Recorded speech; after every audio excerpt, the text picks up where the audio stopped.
నీకోసం అన్నం కలుపుకొని వచ్చాను. నీ ప్లేట్ నాకు కనిపించలా, అందుకని ఇదే దీనిలో పెట్టాను. కింద పెట్టేద్దా, పేపర్ ప్లేట్ కనపడేద్దా. తిను, శుభ్రంగా ఉందిలే, ఇప్పుడే కడిగి. దా తిను, బక్కగా ఉంటుంది, సరిగ్గా తినదు. మొత్తం ఫినిష్ చేసేయాలి.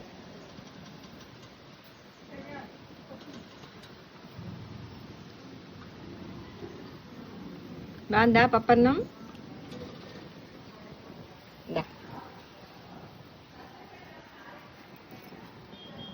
చూడు ఎంత బక్కగా ఉన్నావు. మళ్ళీ పిరికితనం ఒకటి.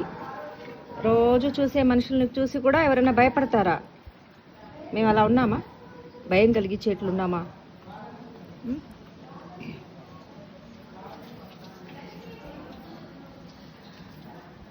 కుక్కలతో పోట్లాడడానికి మాత్రం నీకు ఎక్కడ లేని శక్తి వస్తుంది. అట్లా దెబ్బలు తగిలించుకొని వస్తావు. ఇంత బక్క శరీరంతో అంత యుద్ధానికి వెళ్తున్నావు నువ్వు. ఫినిష్ చేయి. మళ్ళీ ఓయ్, దీనికి ఆవలిస్తున్నావు.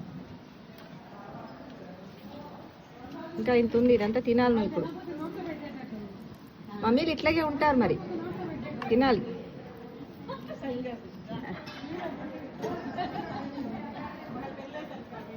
ఎందుకు ఇంత డొక్క లోపలికి పోయేట్లున్నావు నువ్వు?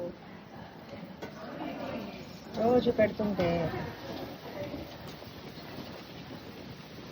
ఇంత ఓపిక రోజు నీకు ఎవరు వచ్చి పెడతారు ఆశ్రమానికి? ఓ, నువ్వు వచ్చావా? దానన్నా నువ్వు తినేస్తున్నావు, అంతే కదా? తిను. దాని మీద పోటీ పడి దాన్నంతా లాగేసి వెళ్ళిపోతావేంటి? ఫినిష్ చేయట్రా. దా. ఓ, దాన్ని చూసి భయపడుతున్నావా?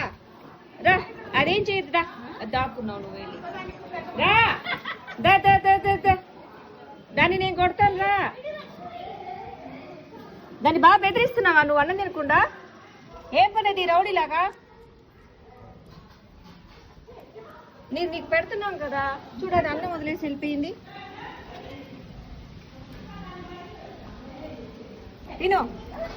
నువ్వు తిను, ఇంకొకళ్ళని తిన్నివ్వు. అందరం తినాలి భూమి మీద, అందరం చక్కగా తినాలి భోజనం. ఆహా, ఇది వచ్చిందని దాన్ని చూసి భయపడి పారిపోయింది.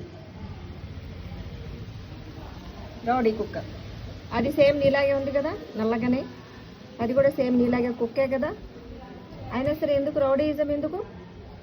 ఈ మనుషుల్లో కూడా అంతే, అందరూ ఒకటే రకంగా ఉంటారు మనుషులు. ఒకళ్ళు రౌడీగా ఉంటారు, మిగతా వాళ్ళేమో బాధపడుతూ ఉంటారు. ఈ యానిమల్స్ అంతే అన్నమాట. అది సరే, పో, దాన్ని తిని అన్నం పోయిపో, సరేనా? గుడ్ బై లాగా ఉండాలి. అట్లా దాన్ని బాధ పెట్టి మొత్తం నువ్వే తిని అలా చేయకూడదు, సరేనా? పోగొట్టు, పో, బాయ్.